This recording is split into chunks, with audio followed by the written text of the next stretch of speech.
হাসিনা সবকিছু জানতো। এই বিডিআর এর ঘটনা হাসিনা আসার 1 মাস পরেই কেন ঘটলো? হাসিনা এবং মঈনুদ্দিন এটা জানতো। একটা 30 মিনিট খুনের প্রথম পর্ব শেষ হবার পর শুরু হয় দ্বিতীয় পর্ব। বেলা বাড়ার সাথে সাথে দরবার হলে নৃশংস হত্যাযজ্ঞের খবর ছড়িয়ে পড়ে পুরো পিলখানায়। এতে অধিকাংশ বিডিআর সদস্যরা আতঙ্কিত হয়ে পড়েন। বিডিআর সদস্যরা যেভাবে পেরেছে পালিয়ে যাওয়ার চেষ্টা করতে থাকে, কিন্তু বাকি অফিসারদের খুঁজে বের করে হত্যার জন্য সরকারের আরও কিছুটা সময় প্রয়োজন ছিল, যে কারণে বিডিআর জওয়ানদের চাঙ্গা করতে শুরু হয় সরকারের নতুন ষড়যন্ত্র। নাটকের এই পর্বে মঞ্চে আসে মুন্নি সাহা এবং জয় মামুন, যারাই প্রথম গুজব ছড়িয়ে দেন পিলখানায় অপারেশন ডাল ভাতের টাকা নিয়ে অসন্তোষের কারণেই বিডিআরের ডিজিকে জিম্মি করেছে বিডিআরের জওয়ানেরা। এর পরপরই সেনাবাহিনী নিয়ে নানা ধরনের উস্কানিমূলক তথ্য প্রচার করতে থাকে বিশেষ কয়েকটি গণমাধ্যম। অফিসারদের কি অবস্থা? অফিসার যারা ছিল, দরবার হলে যারা ছিল, তাদের কি অবস্থা? তারা অনেকে ভেঙে গেছে, অনেকে আমাদের জিম্মিতে আছে, তাদেরকে রিলিজ করা হয়নি। অর্থাৎ পিলখানার ভেতরে সেনা কর্মকর্তাদের ভাগ্যে কি ঘটেছিল সেই খবর একমাত্র শেখ হাসিনাকেই জানানো হয়েছিল। যমুনায় বৈঠক শেষে বিডিআরের প্রতিনিধি দল গেটের বাইরে আসার পর অপেক্ষমান সাংবাদিকদের সাথে কথা বলেন। সেখানে নানান প্রশ্নের জবাব দেওয়ার পর ভেতরে কতজন শহীদ হয়েছেন সেটা নিয়ে জিজ্ঞেস করতেই ডিএডি তৌহিদকে সেখান থেকে সরিয়ে নিয়ে যায় জাহাঙ্গীর কবির নানক।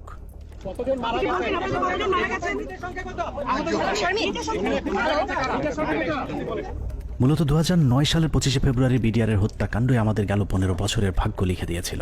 এই 15 বছর বাংলাদেশের রাজনীতি, শিক্ষা, অর্থনীতি থেকে শুরু করে পুলিশ প্রশাসন সবকিছু নিয়ন্ত্রণ করেছে ভারত, আর সবচেয়ে বেশি নিয়ন্ত্রণ করেছে বাংলাদেশ সেনাবাহিনীকে, যারাই ছিল একসময় আমাদের অহংকার। নারী, টাকা আর পদের লোভে সেনাবাহিনীর কিছু কর্মকর্তা তাদের মাথা বেচে দিয়েছিল ভারতের কাছে, যাদের পরিকল্পনাতেই খুন হয়েছিল দেশপ্রেমিক 57 জন সেনা কর্মকর্তা। 25শে ফেব্রুয়ারি পিলখানায় আসলে কি ঘটেছিল, কেন ঘটেছিল, সেই ঘটনার পরে কি ঘটেছিল, কিংবা এখন আসলে কি ঘটছে তা নিয়ে আমাদেরকে যতটুকু জানানো হয়েছে তার চেয়েও অনেক বেশি আমাদের থেকে গোপন করে রাখা হয়েছে। ঘটনার শুরু থেকে শেষ পর্যন্ত আমরা যতটুকু জেনেছি তার পুরোটাই পিলখানার মূল ঘটনার বিকৃত এক রূপ, যেখানে সত্যের কোনো বালাই নেই। হাসিনা সবকিছু জানতো। এই বিডিআর এর ঘটনা হাসিনা আসার 1 মাস পরেই কেন ঘটলো? হাসিনা এবং মঈনুদ্দিন এটা জানতো। কাজেই হাসিনাকে একদিন জবাব দিতেই হবে। এটা পিলখানা হত্যাকাণ্ডকে আমরা যদি একটি মুদ্রা হিসাবে ধরি, তাহলে এতদিন আমরা সেই মুদ্রার এক পিঠ দেখেছি, যার আরেক পার্শ্ব আরো ভয়ঙ্কর, আরো নৃশংস, আরো বর্বর, অমানবিক। আমরা শুধু 57 সেনা কর্মকর্তার গল্প শুনেছি, কিন্তু তার চেয়েও কয়েক গুণ মানুষকে হত্যা করা হয়েছে, যেই খবর বিডিআরের পরিবারের বাইরে আর কাউকে জানতে দেওয়া হয়নি। 2009 সালে পিলখানায় যে হত্যাকাণ্ড শুরু হয়েছিল, সেই হত্যাকাণ্ড এখনো শেষ হয়নি। 25 থেকে 27 তারিখ পর্যন্ত ভাড়াটে খুনিদের দিয়ে সেনা কর্মকর্তাদের খুন করা হয়েছে, আর 27 তারিখের পর থেকে সেনাবাহিনীর ঊর্ধ্বতন কর্মকর্তারা নিজেরাই খুনের কাজ চালিয়ে গিয়েছেন।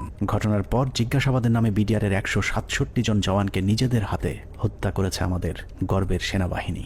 এমনকি সেনাবাহিনী শিখিয়ে দেওয়া সাক্ষ্য দিতে চায়নি বলে পিলখানার জামে মসজিদের ইমামকে পর্যন্ত নির্মমভাবে হত্যা করা হয়েছে, যিনি ঘটনার শুরু থেকে শেষ পর্যন্ত নিজ চোখে প্রকৃত খুনিদেরকে দেখেছিলেন। এসব তো আমাদের সৈনিকরা করবে না, কখনোই আমাদের সৈনিকরা অফিসারের উপরে আক্রমণ করবে না। যেভাবে গুলি করতে করতে ভিতরে ঢুকে গেছে, আর একজন হিন্দিতে কথা বলে, ইংলিশে কথা বলে, কমেন্ট করে ওদেরকে। পিলখানার ঘটনার বেশিরভাগ তথ্য উপাত্ত ও আলামত নষ্ট করে দেওয়া হয়েছে। তারপরেও চূড়ান্ত ঝুঁকি নিয়ে দেশপ্রেমিক কয়েকজন সেনা কর্মকর্তা অত্যন্ত গোপনীয়ভাবে কিছু গুরুত্বপূর্ণ তথ্য প্রমাণ নিজেদের সংগ্রহে রেখেছিলেন। বিডিআর হত্যাকাণ্ডের দিন বেঁচে যাওয়া কিংবা পিলখানার বাইরে থেকে বারবার ভেতরে ঢুকে অফিসারদের জীবন বাঁচানোর চেষ্টা করা, অথবা যারা ঘটনার সুষ্ঠু তদন্তের ব্যবস্থা করতে চেয়েছিলেন, এরকম একদল সেনা কর্মকর্তার সহায়তায় আমাদের আজকের অনুসন্ধানটি করা হয়েছে। দীর্ঘ সময় ধরে চলা আমাদের একান্ত প্রচেষ্টায় ঘটনার মূল রহস্য উদ্ঘাটনের সর্বোচ্চ চেষ্টা করা হয়েছে। তারা রাষ্ট্রের মানুষের সুন্দরভাবে একটা সেবা দেওয়ার জন্য দায়িত্ব নেয় নাই, এবং মাত্র 1.5 মাসের মাথায় বিডিআর মতো একটা হত্যাযজ্ঞ তারা চালিয়েছিল পরিপূর্ণ রাষ্ট্র সহযোগিতায়। কারণ রাষ্ট্রকে পরিপূর্ণ এই সময় থামিয়ে রাখা হয়। এই জায়গা একটা বিশাল একটা কাজ করার জায়গা কমিশনের, যে এই পোস্টিং গুলা কাদের অর্ডারে হয়েছিল, কি ক্রাইটেরিয়াতে ওনাদেরকে তখন এইভাবে পোস্টেড করা হলো, কেন এত কুইক, মানে এই জিনিসটা তো সন্দেহের উদ্রেক করে, তাই না? যে 18 ইঞ্জিনিয়ার্স এর কর্নেল মেহেদী স্যার এত ইম্পর্টেন্ট সব কাজ করছিল। ওদেরকে যখন ক্লোজ অ্যারেস্ট করে রাখা হয় বা আয়নাঘর থেকে নিয়ে এসে রাখা হয়, মেস বিতে ক্লোজ অ্যারেস্ট করে রাখা হয়, তখন এই রেজানুর খান স্যারের সঙ্গে আমার বাবা দেখা করতে গেছিলেন যে আমার খোঁজ নেওয়ার জন্য। তখন উনি বলেন যে আপনার ছেলে মানে বাংলাদেশের সবচেয়ে বড় সন্ত্রাসী, তার কথা একদম ভুলে যান। পিলখানায় আসার আগের 2 বছর 3 বছর তারা আসলে কি করছিল, কোথায় তাদের পোস্টিং ছিল, তারা কাদের সাথে মেলামেশা করছে। আমাদের অনুসন্ধানে সহায়তাকারী এসব অফিসারদের সকলে বিডিআর হত্যাকাণ্ডের ঘটনায় নির্যাতনের শিকার। কেউ কেউ দীর্ঘ সময় গুমের শিকার, কেউ চাকরিচ্যুত হয়েছেন, কিংবা জীবন বাঁচাতে চাকরি এবং দেশ ছাড়তে বাধ্য হয়েছিলেন। ডিজিএফআই কেন আমাদেরকে বাধা দিলেন, উল্টা আর আমাদের সাথে রাগ করলেন যে কেন তোমরা পলাতক এদেরকে ধরে নিয়ে আসলে? তাদের তো পালিয়ে যেতে দেওয়া হচ্ছিল অন্ধকার করে, লাইন কেটে যে তাদেরকে পালিয়ে যেতে দেওয়া হচ্ছিল। এই বিষয়টা অবশ্যই ওই সময় সমস্ত পত্র পত্রিকায় এসেছিল। আর 3 নাম্বার হচ্ছে যে এই যে এরা যে মানে বললো যে এরা ঠিক জানে না কে তাদের কমান্ড করছে, এই যে জিনিসটা সবার মুখ ঢাকা ছিল। তো কে কাকে কমান্ড করছে এটা তো চেহারা, যেমন আমার সৈনিক কিন্তু সবাই সবাইকে চিনে একটা ইউনিটের, আমি সবাইকে চিনি যে আমাকে অমুক স্যার এটা বলেছে। একে তো ওখানে হচ্ছে প্যারেড উপলক্ষে বিভিন্ন ইউনিটের সৈনিকরা এসেছিল, সবার মুখ ছিল বাধা, এই জন্য ওরা জানতো না যে কার কমান্ডে তারা কাজ করছে। সেনাবাহিনীর মধ্যম সারির এসব সেনা কর্মকর্তাদের সংগ্রহে থাকা কিছু গোপন অডিও ভিডিও ছিল আমাদের অনুসন্ধানের মূল পুঁজি। স্পর্শকাতর এসব তথ্য উপাত্ত নিয়ে আমাদের আজকের অনুসন্ধান। অনুসন্ধানের শুরুতেই একটি তদন্ত প্রতিবেদনের কয়েকটি লাইনে চোখ বোলানো যাক। যে প্রতিবেদনটি পিলখানা হত্যাকাণ্ডের পরের 18 কর্মদিবসের মধ্যে তৈরি করা হয়েছিল, কিন্তু আজও পর্যন্ত তা প্রকাশ করা হয়নি। কারণ এই প্রতিবেদনেই ঘটনার মূল রহস্য লুকিয়ে আছে। যদিও মূল ঘটনার 50 প্রতিবেদনে উঠে আসেনি, যে কারণেই প্রতিবেদনের সীমাবদ্ধতায় বলা হয়েছে তদন্তের স্বার্থেই কমিটি কয়েকটি সংস্থার প্রধান গুরুত্বপূর্ণ ব্যক্তিকে জিজ্ঞাসাবাদ এবং বিভিন্ন গোয়েন্দা সংস্থার নিকট হতে গোয়েন্দা তথ্য সংগ্রহ করা আবশ্যক বলে মনে করেছে, কিন্তু পর্যাপ্ত সহযোগিতার অভাবে কাজগুলো করা সম্ভব হয়নি। ফলশ্রুতিতে পর্যাপ্ত তথ্য প্রমাণ সহ এই বিদ্রোহ এবং হত্যাকাণ্ডের মূল ষড়যন্ত্রকারীদেরকে শনাক্ত করা এবং ঘটনার পেছনের মূল কারণ বা মোটিভ উদ্ঘাটন করা সম্ভব হয়নি।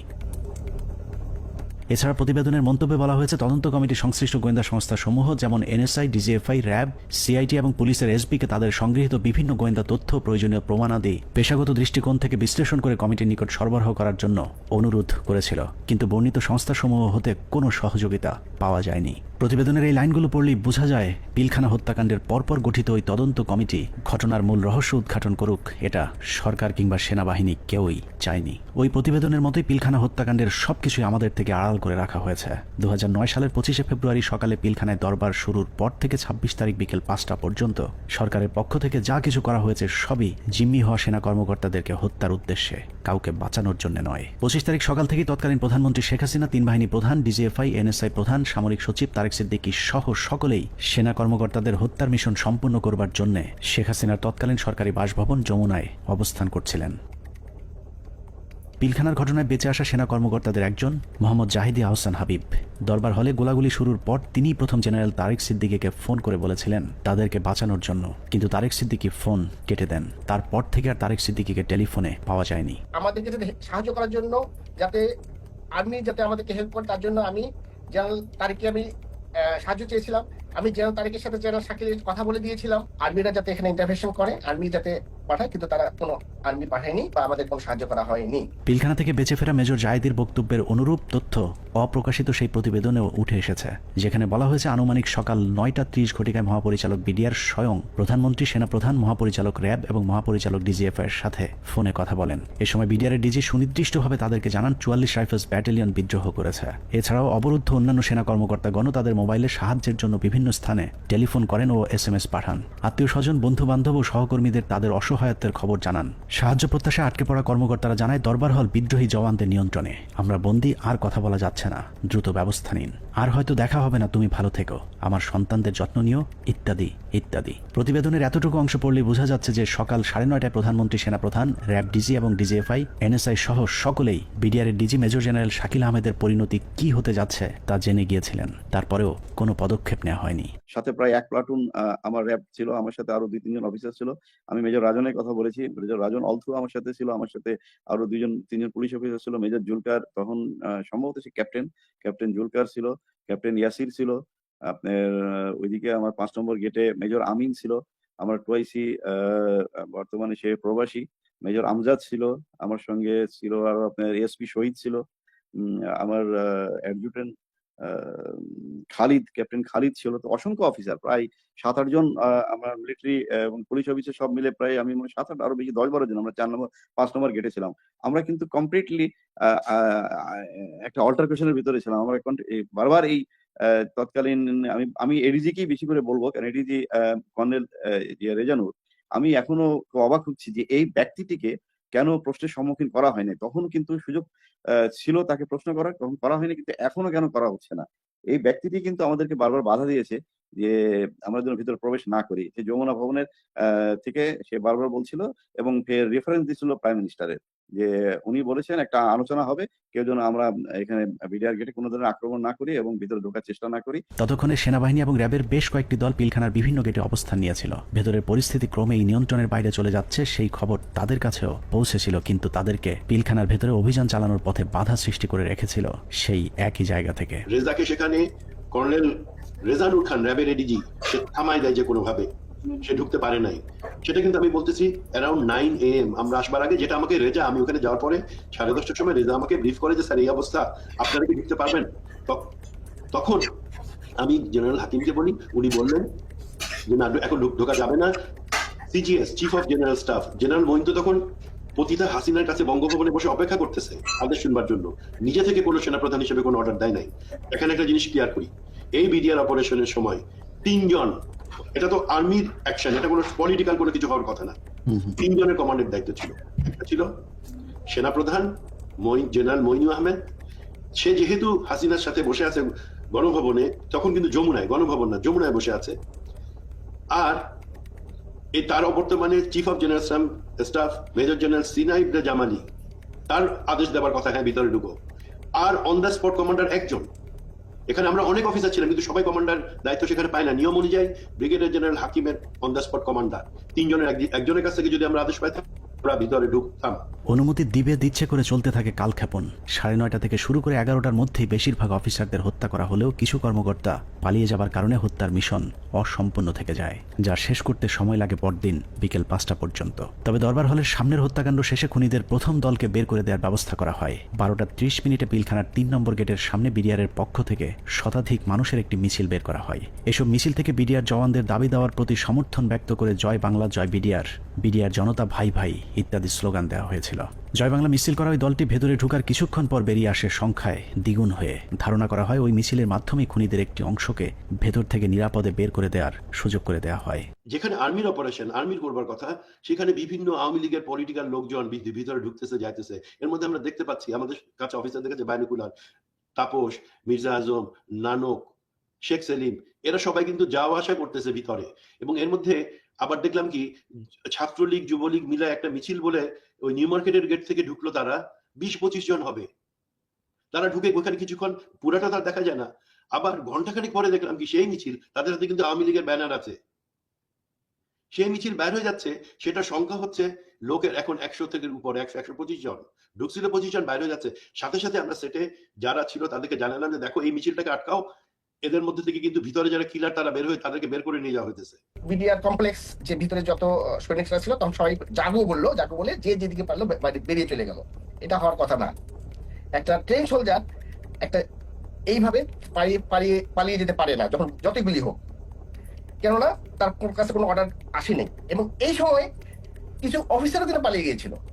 তো আমাদেরকে বের করতে হবে হু অল অর, মানে ওই অফিসাররা কারা কারা। এই সময় পালানোর কথা না।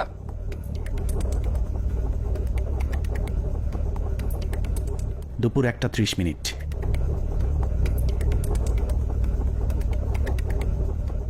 খুনের প্রথম পর্ব শেষ হবার পর শুরু হয় দ্বিতীয় পর্ব। বেলা বাড়ার সাথে সাথে দরবার হলে নৃশংস হত্যাযজ্ঞের খবর ছড়িয়ে পড়ে পুরো পিলখানায়। এতে অধিকাংশ বিডিআর সদস্যরা আতঙ্কিত হয়ে পড়েন। বিডিআর সদস্যরা যেভাবে পেরেছে পালিয়ে যাওয়ার চেষ্টা করতে থাকে, কিন্তু বাকি অফিসারদের খুঁজে বের করে হত্যার জন্য সরকারের আরও কিছুটা সময় প্রয়োজন ছিল, যে কারণে বিডিআর জওয়ানদের চাঙ্গা করতে শুরু হয় সরকারের নতুন ষড়যন্ত্র।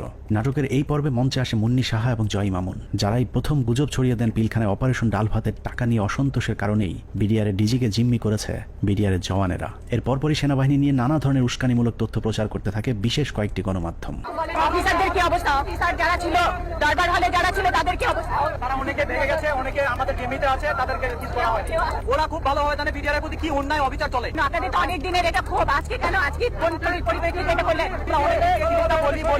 উনি বোঝেন না, উনি খালি আশা দেয়। এখন আমরা ওনাদেরকে আটক অবস্থায় রাখছি যাতে আমাদের দাবিগুলা মাননীয় প্রধানমন্ত্রী এবং স্বরাষ্ট্রমন্ত্রী আমাদের দাবি মানবেন। দেখছিলেন মুন্নি সাহার সঙ্গে। এ সময় নিজেদের লেখা বিভিন্ন ধরনের লিফলেট বিডিআরের নামে প্রচার করে গুজব ছড়াতে থাকে স্থানীয় আওয়ামী লীগের নেতাকর্মীরা। পিলখানার ভেতরেও ততক্ষণে বিডিআরের মাঝে ছড়িয়ে দেওয়া হয়েছে মিডিয়া এবং জনগণ আমাদের সাথে আছে। অপারেশন ডাল ভাতের টাকা মেরে খাওয়া সেনাবাহিনীর প্রতি এমনিতেই অনেকের ক্ষোভ ছিল, তার উপর সেনাবাহিনী যে কোনো সময় হামলা চালাতে পারে এমন গুজব ছড়িয়ে অস্ত্র হাতে তুলে দেওয়া হয় বিডিআরের সাধারণ জওয়ানদের হাতে। একদিকে আওয়ামী লীগের বিডিআরের পক্ষে মিছিল, অন্যদিকে গণমাধ্যমের উস্কানিতে হত্যাকাণ্ডে অংশ নেয়নি এমন অনেকেও দুপুরের পর বিদ্রোহী হয়ে ওঠে। জিনিসপত্রের দাম কারা বাড়াইছে শুনবেন? অরিজিনাল সেনা কর্মকর্তারা বিডিআর কে দিয়ে দাম বাড়াইছে। আস্তে আস্তে বর্ডার থেকে সমস্ত মাল নিয়ে আসতো, নিয়ে এসে স্ট্রোক করতো বিডিআর এর প্যারেড গ্রাউন্ডে। স্ট্রোক করে সেই মালগুলি দেশবাসী মাধ্যমে অনেক দিন পর সাপ্লাই করতো, যার কারণে অনেক দাম বেড়ে যেত জিনিসগুলির। যত ডাল ভাতের টাকা আছে সব মেরে খাই ফেলেছে। ডাল ভাতের নামে তারা কোটি কোটি টাকা হাতিয়ে নিয়ে গেছে, কোটি টাকা হাতিয়ে নিয়ে গেছে ডাল ভাত। অর্থাৎ পিলখানার ভেতরে সেনা কর্মকর্তাদের ভাগ্যে কি ঘটেছিল সেই খবর একমাত্র শেখ হাসিনাকেই জানানো হয়েছিল। যমুনায় বৈঠক শেষে বিডিআরের প্রতিনিধি দল গেটের বাইরে আসার পর অপেক্ষমান সাংবাদিকদের সাথে কথা বলেন। সেখানে নানান প্রশ্নের জবাব দেওয়ার পর ভেতরে কতজন শহীদ হয়েছেন সেটা নিয়ে জিজ্ঞেস করতেই ডিএডি তৌহিদকে সেখান থেকে সরিয়ে নিয়ে যায় জাহাঙ্গীর কবির নানক।